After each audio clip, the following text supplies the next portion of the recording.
and Innovation. And I am so excited for our conversation tonight. But first, I want to give a couple announcements. Cool. We have our next Innovate State Speaker event is in 2 weeks exactly on December 3rd. That's the last one for the fall semester. That's going to be with Min. He's the owner of Kimchi Box, and we are going to have Kimchi Box catered that night too. There is a wait list for that one, but get on the wait list. You never know. There might be room there. So that is going to be the last Innovate State event for this semester. And I just want to say good luck on finals, everybody. And I also, yes, good luck on finals. One other thing, got to toot our own horn. The Burgess Institute and Michigan State has been named number 8 for top entrepreneurial programs in undergrad colleges in the nation. And this is all because of you guys. So congratulations to you as well for being here, part of our entrepreneurial programming. But anyway, let's get started. We have a fabulous moderator tonight. Many of you know Yukta. She is a leader all over campus here. And then, of course, she's meeting with Lauren. So take it away. Let's give them a big round of applause. Amazing. Can you all hear me okay? Amazing. Well, good evening, everyone, and welcome to the Emerging Leaders Claim Your Creativity, and also happy National Women Entrepreneur Day. Yay! I'm so excited to introduce our keynote speaker, Lauren Lograsso, a proud Michigan State alum who has built an incredible career at the intersection of creativity, storytelling, and empowerment. Lauren is a Webby Award-winning host, executive producer, a singer-songwriter, creative coach, and a keynote speaker whose mission is to help others embrace their creative potential and live courageously authentic lives. Her work has been featured across major platforms and through her podcast and speaking engagements. She's inspired countless people to reconnect with their creativity and redefine success on their own terms. Tonight, Lauren will guide us through what it means to claim your creativity, embracing imperfection, taking bold risks, and finding confidence in curiosity and self-expression. Please join me in welcoming Lauren Lograsso. Thank you, Yukta. All right, so let's get started. So let's go back to your days at MSU. I know we've talked before and you said a lot of it starts there, a lot of your story. How did your time at MSU shape your creative journey? It shaped it greatly. Is my mic on? Okay, listen to me. I just am so loud to myself. I think I'm just like hearing my own voice a lot in my head. So I came in actually as a journalism major. And I thought I'd study journalism because I wanted to be a talk show host. But then I got into the second level journalism class and I was like, no, I don't think it's worth it to me. So at that point I switched to theater and then communication. And so the whole time I was here, I was really pursuing a very creative path. Like I did the radio station, Impact 89 FM. I called myself DJ Losif back in the day. I did the show, which was the college sitcom. I was the head of communication for the MSU telecasters. I did Sideshow. So I was even then pursuing a very multi-passionate career. And I don't know why, I think I shared this with you when we chatted, but I went around my junior year saying, I want to intern on the Ellen Show someday. I want to intern on the Ellen Show someday.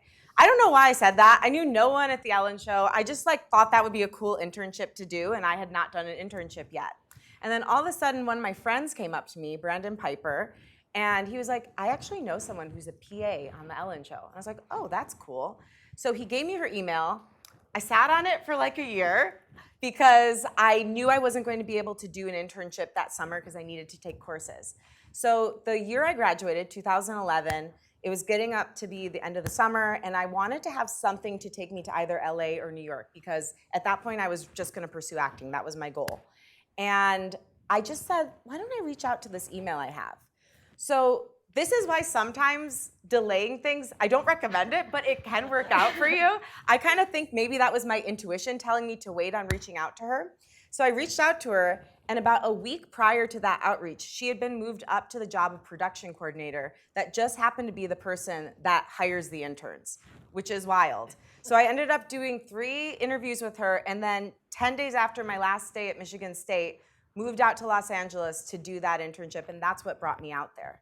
So my creative career really started at Michigan State by having this multi-passionate path even here on campus, and then by speaking out loud what I wanted, and then allowing somebody to help me. And Spartans, this is the greatest thing about this network, because we go to such, or I went, you all go, to such a large school, the alumni network is huge. And people really want to help you, especially when you're at this age, you're starting new things, you're trying new things. And so that was like a current student, but I've also found in my graduation and like being out in the world, so many Spartans have helped me along my path. So speak it out loud, ask people for help people when you can, and that's really what started my creative career. Amazing. And then what would you tell your college self about taking risks and embracing uncertainty? Oh, well, so my poor little college self. I thought that I had to be perfect and that I had to have everything figured out, and I had to have everything figured out by the day I left here, and if I didn't, I was a failure.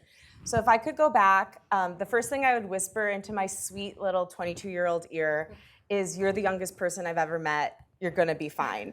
And then the next thing I'd say is, like, allow yourself to make mistakes. I think I thought like I was supposed to reach adulthood and then suddenly have all the answers like drop upon me. And that's just not how life works. Like, even when you're in the flow of life, even when you have a good idea of what you're supposed to be doing out there, still nobody really knows. And so I would have just told myself, make more mistakes, be entrepreneurial earlier on, and let yourself try. Don't think you have to be perfect. Absolutely. And then today's event, claiming your creativity, what does that mean to you personally? Well, so this has like become my life's work, because when I was a little girl, it was the first time I did a play when I was 3 years old. I went to see a musical and I said to my mom, Mommy, I want to be up there doing that. And then she enrolled me in the local children's theater. So creativity and storytelling and connecting to an audience has really been the through line of my whole life. But in my research and starting to get into public speaking, I have learned that creativity isn't just something that belongs to a few, isn't just something that belongs to artists or even entrepreneurs. It is an innate life skill that every human being is born with. NASA did this study, and it was back in the 60s. They did a longitudinal study because they were looking for people that they could partner with who would be able to innovate. And so they wanted to figure out, like, what is creativity? Who has it? How do we really know who we can hire so we can, do amazing things out in the world? And they gave this test, a standard test of creativity, to a group of 4 and 5-year-olds, 1,600 of them. Out of this group of kids, 98% scored not just creative, but creative genius. So that means that the great majority of us are born not just creative, but creative geniuses. But what happened? They followed these kids over the course of 15 years. 5 years after that, the numbers had gone down to about 30% creative genius. 5 years after, so they keep giving them the same test. 5 years after that, so these kids are about 10, it had gone down to 12%. And then when they gave that same test, a standard test of creativity, to 31-year-olds, it was just 2% that scored at creative genius. So those numbers had switched from the 4 and 5-year-olds at being 98% to the 31-year-olds only 2% creative genius. So what that tells me is that creativity isn't something we have to invent or figure out. It's just something we have to remember. And that almost all of us are born creative geniuses. I would say all of us are born creative. And just remembering it is what you need to do, and then you can go out into the world and live it every day.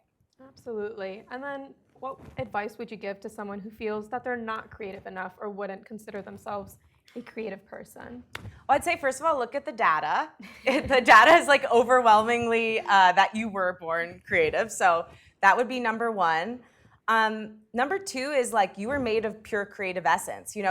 It's literally true that we are all made of stardust. We're made of the same stuff that the universe was made out of. So that's a pretty good argument for creativity. Also, I love this quote, everything that exists was once imagined. And so that even means literally, like, the chair you're sitting in required creativity. It required seeing something in your mind's eye and then making it out in the world. So I think we need to expand our definition of creativity from people who paint to anybody who sees something in their mind's eye and then makes it exist, creating something from nothing. So you can be creative when you're making dinner. You have an idea for a meal and then you make it, you're creative. Absolutely. And then we kind of talked about this earlier, but what does your creative process look like for you? When you're feeling stuck and you want to get more into that creative routine and creative mindset, are there exercises you do to help you jog that creativity? Are there like journal exercises we've talked about earlier? Yeah. What's your process look like?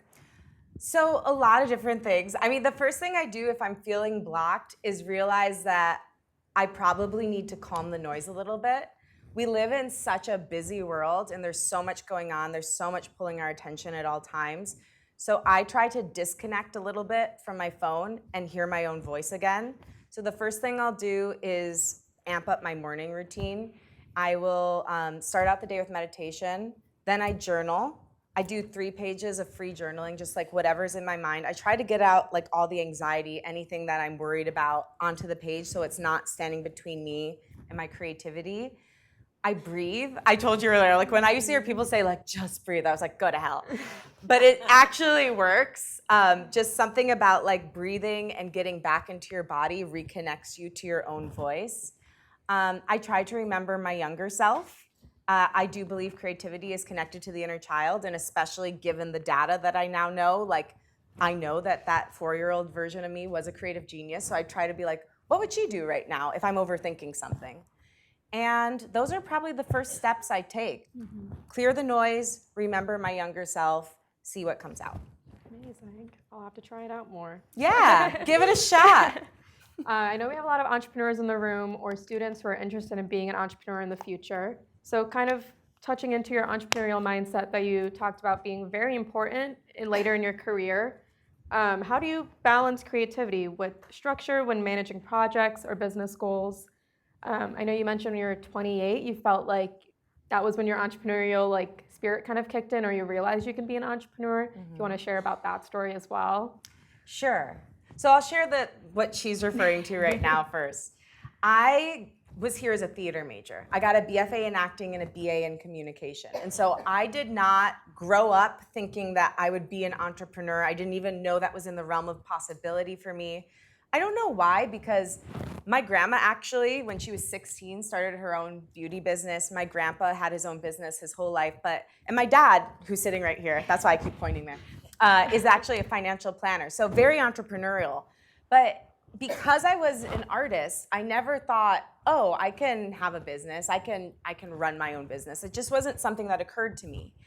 And then I started working at SiriusXM when I was in my mid-20s. And I started seeing more of the business side of things, like when it came to media. And then when I was 28, I got a job producing what was at the time called Girl Boss Radio.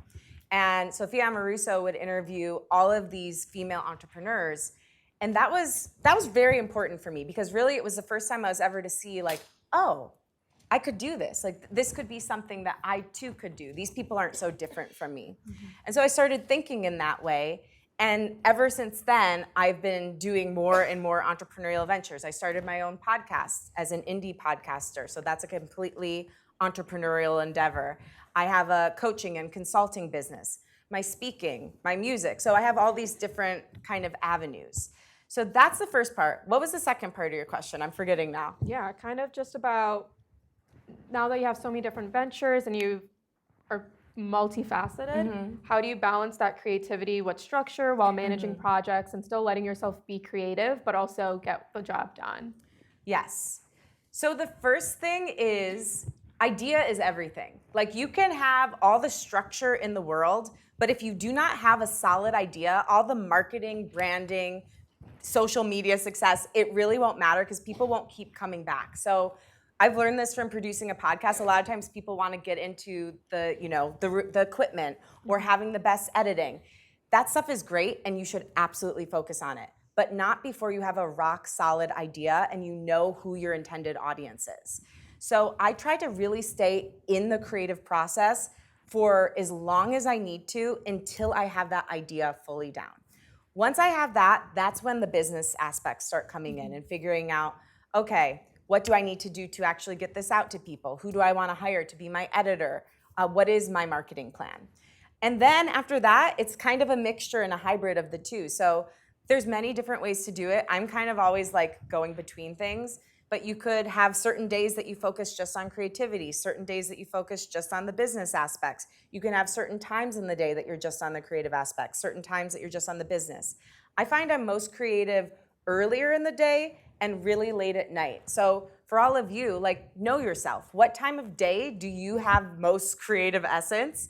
Make that your creative time, and have the business time be a time when you don't need as much of that creative flow to come through. Absolutely. And then another big thing when talking about creativity is how AI will be playing a role in all of this. I know a lot of us here are worried about AI replacing early jobs in the job market. How do you think people can use creativity to help them stand apart? Yeah. So a big part of why I started my podcast, Unleash Your Inner Creative, was because I heard the following statistic, and this is back in 2018. In 50 years, 85% of all jobs will require creativity. And the reason for that is because it's one of the very few things AI can't do. It can replicate human creativity, but it cannot be creative. So your creativity isn't just this life force and wonderful thing that's going to make you feel more human. It is also a necessary and tangible life skill to build so that you're financially viable now and in the future. So I really believe, learn AI, yes. It would be silly for any of us to bury our heads in the sand and think like, this isn't coming. It is coming, but creativity is just as important to really learn and hone. And even when you utilize AI, you have to be creative in the way you prompt it. If you give it a terrible prompt, it's not going to give you a good answer. So I would say really hone your creativity, really start to allow yourself to be in this generative creative state, and learn AI in tandem. Absolutely. Now kind of diving into personal growth and resilience. How do you Let's deal dive with, in. Yeah. Let's do it. How do you deal with burnout or creative blocks?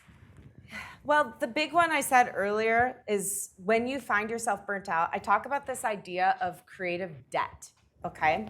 So it's when you have been taking in a lot of other people's creativity, like tons of it. You're basically never giving yourself any silence in the day, but you haven't really been allowing yourself to create. So it's when your creation to, well, actually, other way around. It's when your consumption to creation ratio is off. So when I'm blocked, a lot of the time I find like I'm consuming way more of other people's creativity than I'm actually creating in the world. So the first step is to notice that. The next step is to start to ask, how can I balance that out a little bit more? So the first time I noticed this, as I was telling you earlier, was during the pandemic. I was so anxiety-ridden and stressed during the pandemic that I wasn't even showering without playing a podcast. Like I had to be listening to or watching something or engaging with something at all hours in the day. So my first step then to get unblocked was just taking a shower in silence. And that opened something up. I started having ideas for songs, for podcast ideas, for speech ideas. So I would say that's the number one thing. Starting a morning practice, also huge. Making sure you're not looking at your phone first thing in the morning. I know that's so hard, but when you are doing that, again, like you're allowing somebody else's ideas and voice into your head before you even give yourself a chance to hear your own. So journaling is also great. There's a million different things. Find what works for you, but calm the noise would be my first step and get out of creative debt. Kind of on the opposite of that, where do you find inspiration on days you're also feeling stuck? I love walking. I just love going on a walk and just noticing things, like being inspired. Michigan State's campus is so inspiring. It is so gorgeous. You're always seeing different people. There's so much landscape. Like, just go on a walk and notice 5 things that you think are interesting. Look up from your phone and see the world. You know, it really is like, it's inspiring. Just like sometimes when I've been working really hard and in my house a lot, I'm like, I need to leave the house. And when I leave the house, I find I get ideas and I'm inspired. So that's one thing, seeing other people do something creative. This is a great way to do it, hearing other people bring up new ideas, going and seeing a concert, anything that gets your inspiration going and your creative juices flowing. Absolutely. So like getting yourself out of your comfort zone, switching up your routine. Yeah. And then what's a Sorry. You've written about embracing the art of being bad at something. Oh, yeah. How can you learn to do that without losing confidence? Well, okay, so let me tell you what the art of being bad at something is. When you're little, right, when you're first learning to walk, you have to crawl before you walk and walk before you run, and you fall a lot along the way. But then when we get older and we try something new, we forget, like, that's actually the natural way of learning anything. You start in small steps and you kind of suck until you don't. And so when you try something as an adult, it really hurts because, number one, you're so highly skilled at the things you already do that the distance between your skill set for the things you're good at and the thing you're trying feels too wide. And then you also have really good taste. So, like, let's say you're learning to play guitar as an adult. That's something I did. My understanding of what good guitar playing was I had a great understanding of it, but I knew I did not sound the way I wanted to sound, and that hurt really bad. So it's kind of surrendering to the fact that that's the way it's supposed to be. And if you can just surrender to being bad for a while, then you can grow from the creative equivalent of crawling to walking to running. So when I started playing guitar, I committed to being bad at it for a year. And because I surrendered and didn't expect myself to be better than I was, I eventually got to a place where I could accompany myself and play live shows and feel really confident as a guitar player. I did expect to be Jimi Hendrix day one, but spoiler alert, it didn't happen. So, you know, and if you ever have like a concern that you're not good enough at something when you try it out, I try to remember this, like just picture a 2-week infant sprinting down the road. If that image freaks you out, as it should, like just know that's what you're expecting yourself to do with the new thing that you're trying. So. And then could you share a time that taking a creative risk has paid off for you in your career or personally, in your personal growth? Yes, definitely doing my podcast. When I started podcast producing, part of my job was supposed to be also doing my own show. And for a various amount of reasons, it didn't work out that I did my own show at the company. And so I had a choice at that moment, like, am I going to just be a producer, or am I gonna do what I've been dreaming of since I was a little girl and finally give myself my own talk show? And I chose to. And because of that, I have won all these awards, been able to talk with amazing people. I've met so many amazing people. I was telling you earlier, like, one of my closest friends is in Australia, and I met her doing my podcast. We went to each other's weddings. So it's been a great friendship tool, a great marketing tool. It solidified me as a host in the industry. And my podcast, Unleash Your Inner Creative, is why I have a speaking career now, too, because it's made me an expert in creativity. So that risk that I took on myself paid off. And if I had just, when they said, you know, no, you shouldn't do it here anymore, taken that and like cowered in the corner, I wouldn't be here talking with you now. So always take the chance on yourself. Even if someone else says no, you should never be the one to say no to yourself. Never shut the door on yourself. Absolutely. And then we talked a lot about your 20s and how you had a very windy path in your career. How do you kind of navigate that? How do you navigate going into a new experience post-grad, trying to figure out life? Is there anything that really helped you get through your 20s that you wish you knew that you'd like to share with everyone here? Yeah, so I mean, the 20s are such a difficult time because, like I said earlier, I think I at least had a notion that I was supposed to have everything figured out the day after I left here. And for me, that was not the case at all. I didn't even know I could write a song when I left. I had never produced a show. I had never done a speech. Well, I did a speech in high school, like at my high school graduation, but that was the only speaking I'd ever done. I didn't even know what a podcast was. So if I had had to know everything I ended up doing when I graduated, I just simply couldn't have, you know? So I wish for you all to give yourself the grace to try things, see how it goes, see how it feels, and be open to the dreams you find on the way to your dreams.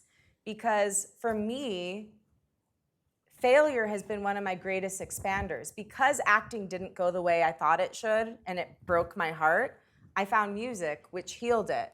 And through going to my music gigs, I was driving in my little Ford Taurus, and I had a Sirius XM subscription, and I heard a talk radio show, and I was like, I want to do that. And that's how I ended up getting into hosting and producing. So one thing led to another, and I could not have known that that's how my path would play out when I was younger. The other thing I would say is please do not rebrand disappointment as failure. So with my acting career, I look back on it, and I felt like I failed after trying for like not even a full year. That's not enough time to build any business, let alone the acting business, which is one of the most unfair and ridiculous businesses in the world. And so if I could go back to my younger self, I would say, don't do that. And the final thing is, who you are is the best thing about you, not what you do. If you're looking for your worth outside of you, if you're looking for your worth in getting external validation, that is an endless game. You will be starving for that for the rest of your life. So build internal self-worth, pursue your dreams from a platform of self-love versus feeling like, if I get this, then I'll be good. If I get this, then I'll be happy. I did that for 33 years. I'm here to tell you, 0 of 10, would not recommend. It is, if you can do it from a place of self-love, if you get it, it will feel great. And if you don't, it won't feel like it's the end of the world. And I will tell you, ever since I have been approaching my dreams that way, I've been even more successful. So, and I said to you earlier, like, you can't do it to hack the system. Like, it has to be authentic, because I think the universe knows if you're doing it just so you can get the success. But really try your best to approach everything knowing that you are enough because you were born, not because you get some accolade out in the world. Absolutely. And then, is there anything going forward in your career that you're looking to still continue learning? Oh, yeah. I love learning. Being back here has made me realize how much I miss school. It's just so nice that, like, if you're in a class and you work hard and you study and you have some level of aptitude for what you're doing, you can do well. Like, life is not so A plus B equals C, and sometimes that's quite devastating. Mm-hmm. But yeah, I love learning. Like, what I'm interested in right now is learning music production, because that would give me so much more freedom and flexibility as a musician if I could make my own work. I'm interested in getting better at video editing. I don't really want to video edit, but just so I can give better notes to the people who are editing for me. And I'm now producing video podcasts, so that's something that I want to expand in. I really believe in, if you're leading a team, at least having an understanding of how each department works so that you can be a good leader and not ask them to do things that are impossible. So that's something I want to learn. I want to continue to improve my speaking ability, and that's something I've really been enjoying. My speaking career, for the first time in my life, I feel like I'm excited to continue to grow versus like berating myself for not already being there. So I've definitely embraced the art of being bad at something there. And yeah, just anything that excites me. I'm interested in learning more about human design and astrology on a personal level. I want to maybe learn sound healing and like singing bowls. I don't know if you've ever heard of those. So yeah, I never ever want to stop learning. I think learning is so much fun. I love it. And then, oh no, I had a good question.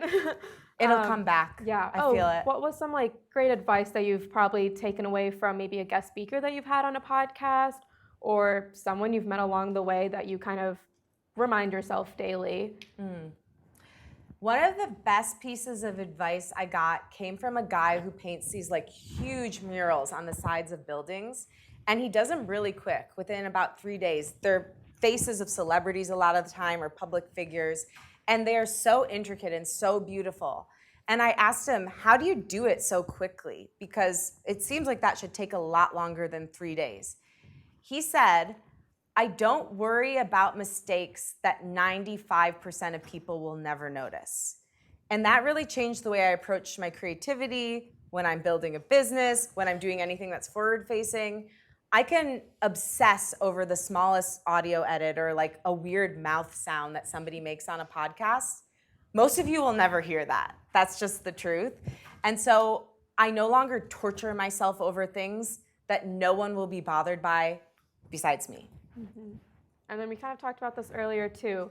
Looking back at earlier in your career, is there things that you wish you did differently or things that you're grateful that you did? And I know we talked about how don't really live with many regrets as everything has taught you something, but any stories to share? Yeah. Well, we talked about, I don't really believe in regret for myself, at least, because I think that assumes that my younger self knew what I know now, which is an unfair thing to put on my younger self. Like, if I had known that, I wouldn't have done it, obviously. So, but looking back, 100% I wish I would have approached all of my career from an entrepreneurial lens. I wish I would have known that this was possible for me earlier on. And for sure, I wish I would have engaged with self-development work earlier. I think there's a big part of people out there that are driven by trying to get their worth from what they do, from accolades. And again, that caused a lot of suffering for me. And so if I could give one piece of advice, it would be really work on knowing that who you are is the best thing about you. Amazing. What's one small step someone here could take this week to start unlocking their creativity? There's so many. Well, I've got my creator method if you want to hear it. It's so when you do public speaking, if you ever get into this, they love to have you give an acronym. Like, this is a big thing. So you give one word that then has other words. So this is my full creator method. The first one you already know, it's calm the noise. That would really be my one step to take. The second one is remember the inner child. So for that, I ask people to both remember their creative joy as a child and also go back and heal what I call a creative wound, which is any time in your younger self or younger adult self where you went out, you were like your full creative, excited self, and then you got shut down. And a lot of times we don't realize when we try something new, we're actually stuck back in that moment where somebody berated us, humiliated us, made us feel bad. So going back and healing that version of yourself. E, embrace the art of being bad at something. A, I go back and forth on what A is going to be, but it's assemble your creative dream team or allow yourself to daydream, because they found with that study that I shared earlier that part of why our creativity gets pulled out of us and taken away is because in school, we're taught to really focus on convergent thinking, which is logic, A plus B equals C, and think that that's the most important thing. But they totally de-emphasize divergent or generative thinking, which is daydreaming, imagining. So just allowing yourself to daydream can be a great way into creativity. So that's E. A is, what is A? Oh, okay, thank you. T, try microdosing courage. So that's the idea that like you start small and then like do little things that scare you so that when you go to do the big things that scare you, you're not like, ah, that was so high. O, opt for holistic success. So that's success that you're going after from, a platform of self-worth and self-love instead of trying to get your worth from what you do, and making sure that you always say yes to yourself, even if the world's telling you no, you don't accept that, you say yes to you. And then R, release your work, find your joy, build your creative legacy. Of course. I love it. And then I've been reading your Substack, and I know your most recent one was, or your second to most recent one was all about how you felt younger when you were 22 than you do now. Anything to share about that? I feel like, I don't know, I'm a senior, I just turned 21, and I feel old and that I should have things figured out. And you kind of touched on this earlier about how you wish you recognized you didn't have to have it all figured out. But anything to add on that, how your 30s have been even better for you and how you've learned so much along the way? Yeah. So I felt elderly at 22. I really did. I felt geriatric. I'm 36 now, and I do feel younger than I did then, and that's really because I accept myself now. And there are days when I don't get me wrong. Like, any of this stuff I'm talking about, it's not like one day you arrive and you're like, yes, now I'm healed. It is 100% a practice for the rest of your life every single day. But there is a deep level of self-acceptance and understanding that I'm okay inside. So that really is the main reason. I've also learned to pursue my dreams from a place of excitement versus like, I need this to prove that I'm okay. And I don't know, maybe that is something you have to go through in your 20s, but I don't think you do. I think that you can start to learn that now, that you're okay inside and that your dreams are great. Always, I'm so ambitious. Like, I want to do everything. One time my friend called me an ambition hoarder. So like, I'm obsessed with having big dreams and going after it. I think it's one of the most important things in the world. And knowing your dreams are just what takes you on the journey. Whether or not you ever get there, it doesn't really matter. What matters is you said yes to yourself and you tried. Mm-hmm. And again, if I had just acted, if I'd gotten what I wanted, my life would be so much smaller. I never would have written a song. I never would have produced a podcast. I never would have hosted a show. I never would have done like red carpet interviews. I wouldn't be sitting here with you right now. I wouldn't be speaking all over the country. So sometimes failure is your greatest expander, and the dreams you find on the way to your dreams, it's pretty amazing. Absolutely. Yeah. One thing you kind of mentioned was how a lot of the connections you've built along the way have helped you. How can students leverage connections? How can they reach out to people? And like, I don't know, sometimes that can be scary. Like you mentioned earlier, you don't want to like be a bother to them. Yeah. How do you approach that? Yeah. Well, I think utilize the fact that you're so young and people want to help young people. So that is the first thing I would say. I think being not transactional. So like build an actual relationship, and when you do have an ask, be specific with your ask. Something that really bothers me, which again we spoke about earlier, is when somebody reaches out to me and is asking for something, but I have no clue what they're actually asking for. Like sometimes I'll literally put their ask into ChatGPT and be like, what does this person want? I'm confused. So for instance, when I'm reaching out to have somebody on my show as a podcast guest, I like to say in the first sentence, hi, if I'm reaching out to somebody who has a publicist, I would love to speak to your client blank on my podcast, Unleash Your Inner Creative. Then I say what I'd like to talk with them about. Then I give some like info about my show and like what my show is all about, some of the past guests, what we do on the show, some of the accolades. And then I go into, so let me know if this works out for you. So I think both, it's hard because you have to balance both not being transactional and when you do have an ask, asking for what you want. But right now you're young and like, I think it's okay to reach out and just say like, I'd love to learn more, or I'm inspired by your career, can't wait to follow you, thank you for what you do in the world. And like, if there's ever a chance for us to connect, I would love that. Mm-hmm. Being open. Amazing, that's very helpful. And then before we wrap up, is there anything you'd like to share or promote?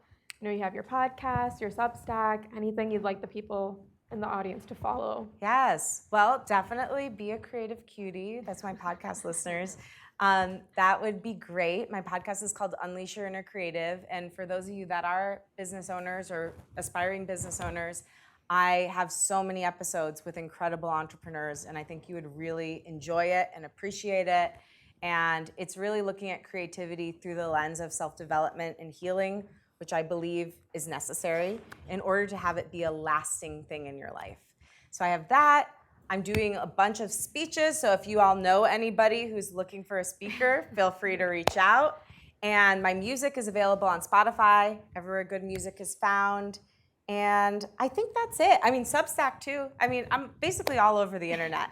Just feel free to find me, and I would love to connect with all of you and learn more about what you do.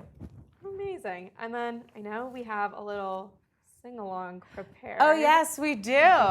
So ready. when I do like full keynotes, I just happen to have this behind my chair. When I do full keynotes, I always open with music and close with music. And there's a reason for it. Like, I'm not just being like a corny baby. The reason is because when we listen to music together, it syncs our brainwaves, our heartbeats, and even our thoughts, and it puts you into the present moment. So it really brings you into a state where you're ready to allow creativity to flow through you. Also, the other thing I say about myself is I'm a kindergarten teacher for adults, so this is me living out that dream. So I think they're gonna put the lyrics on the board, but this song is called Getting Down to Business. And it's all about the moment you actually take the leap. Like when you've been saying, I'm gonna do it tomorrow, I'm gonna do it tomorrow, I'm gonna do it tomorrow. But then you finally have that moment where you're like, oh, I'm actually gonna do it. And I have to say it was inspired by my dad because he was like taking a business call like 2 days before Christmas 2 years ago. And my mom said, I can't believe he's conducting business right now. And then the idea for the song came along. So it was first I'm conducting business right now.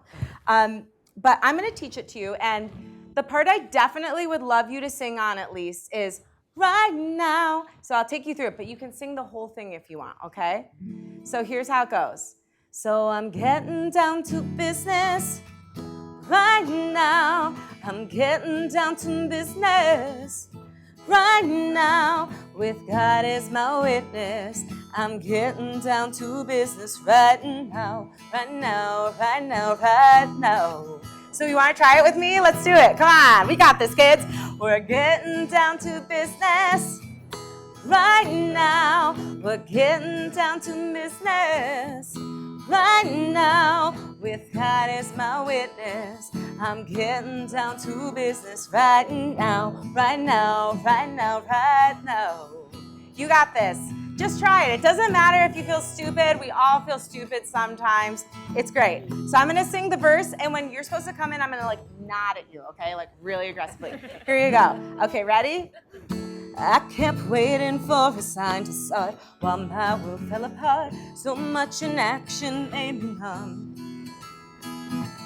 Once I had big dreams, but what happened? Guess I lost them with myself. Just sat there when I should have run. The lately sun has come awaken me. My inner child is wild and free. The spark I lost is set ablaze. I'm finally ready to change my ways. So I'm getting down to business right now. I'm getting down to business right now. With God as my witness, I'm getting down to business right now, right now, right now, right now. Now it feels the wind is at my back. I finally found my why. It feels like God remembered me. It's like the lights were turned on after years of fighting through the dark. I broke the chains and now I'm free. It's lately something's come awaken me. My inner child is wild and free. The spark I lost is set ablaze. I'm finally ready to change my ways. So I'm getting down to business right now. I'm getting down to business right now. With God as my witness, I'm getting down to business right now, right now, right now, right now. Yeah, I'm getting down to business right now. I'm getting down to business right now. With God as my witness, I'm getting down to business right now, right now, right now, right now. Beautiful. Thank you. See? Now you're ready for the creativity to flow. Beautiful job. I know it's a lot. Like, I'm usually one of those people that's like, oh, audience participation, really? But it really does put you in that state for the creativity to flow through. So thank you for making yourselves vulnerable with that. Amazing. And now we'll open it up to questions from the audience if anyone has any. Thank you for participating and putting yourself in getting comfortable with being uncomfortable. Yeah. So thank you. Any questions for Lauren before we wrap up for the night?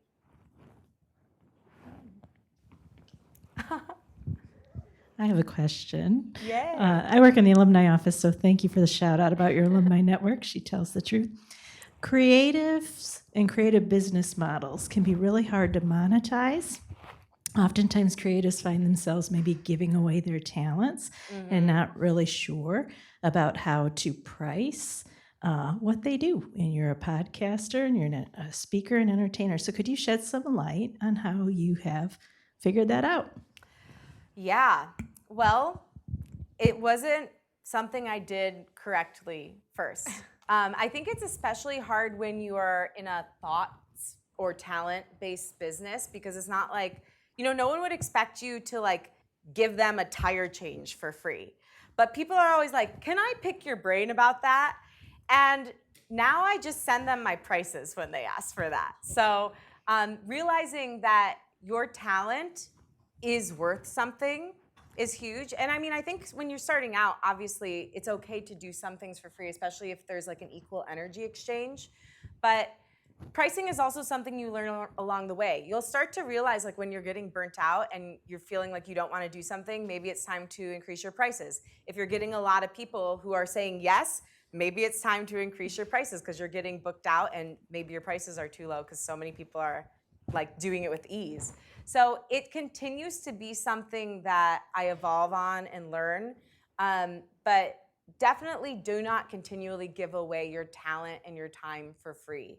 It is worth something whether or not you have a physical product. And I think the sooner you learn that, the better off you'll be and the less likely you'll be to get burnt out. Any other questions? Question for you. As a podcast host, how do you pivot in interesting situations when a guest comes up with a topic that you're not so comfortable with? How do you get yourself out of that and kind of create the narrative that you want your audience to receive? Yeah, so I mean, editing is a beautiful tool because you can definitely cut something if they say something off color or that you're not comfortable with. But in the moment, I just always redirect it back to my intention, like if they take it off track.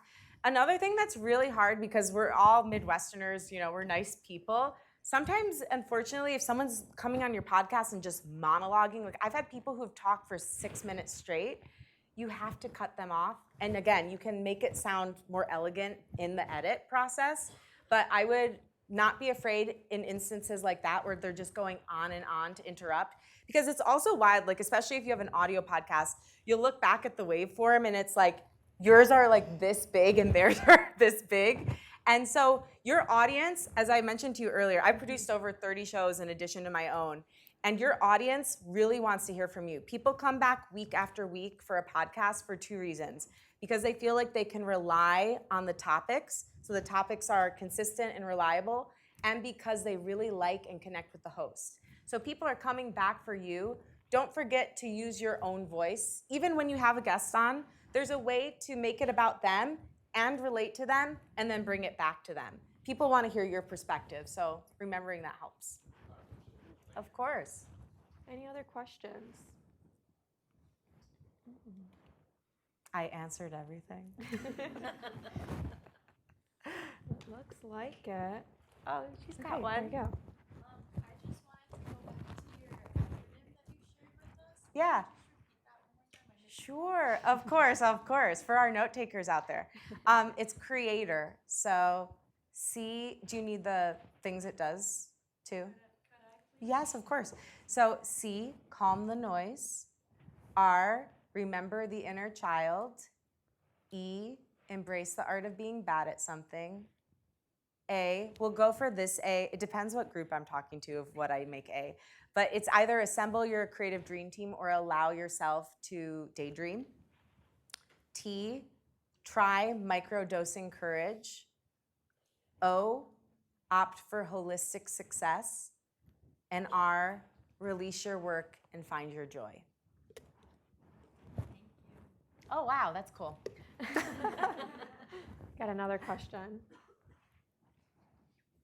So how did you come up with the idea for your podcast? And then how did you get it off the ground?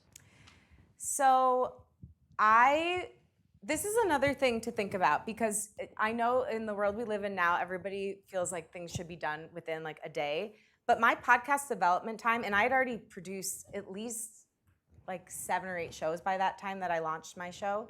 My podcast development time was about 10 months. And I allowed myself to try a lot of different things. I had a lot of iterations in that. I knew that I wanted it to be something about people pursuing their dreams, knowing that like I believe every human being is special and worthy and like a really interesting person, and I really want to help people know that they matter. So something to do with like pursuing their dreams, creativity, helping people know they matter. But within that, I did a lot of different things. I had one that was like fear of failure, that was going to be talking to people about going out in the world and failing. I had how to be an artist. And then I finally landed on Unleash Your Inner Creative because I felt like everybody could see themselves in that title versus like just people who had a fear of failing or just people who felt like maybe they were artists. And so it was really an iteration process over that year. And it came together after I got that title, everything came together within like 2 months. And it still like evolves along the way. Just because you launch something into the world doesn't mean you stop iterating on it. So the intention for the podcast at first was like, I'm gonna teach people tools to be creative. And then I realized, oh, this is really an inside job. Like it's not just like sprinkle a little stardust on it and then you'll be fine. You really have to believe you deserve to put your creativity out into the world in order to do it. So it turned into a creativity and creative process podcast meets a self-development, meets a mental health podcast. And there's a lot of spirituality in it too, because I'm very into the woo-woo. But that has evolved over time, and it's really happened just by doing it. So I think know that you need to have enough foundation to have an idea that like makes sense, that you can pitch within like a sentence or two, and that even once you launch it out into the world, it will continue to evolve, and it should evolve, and that's totally fine. I hope that answered it. Any final questions? And Lauren has a few moments after this to answer anything if anyone wants to come up as well. Yeah. Amazing. All right, I think that's it for tonight then. Thank you all for joining us. Thank you, Lauren. Thank you. You're all awesome. I love that you're already thinking like entrepreneurs, and some of you are entrepreneurs. That's so cool. Thank you, guys.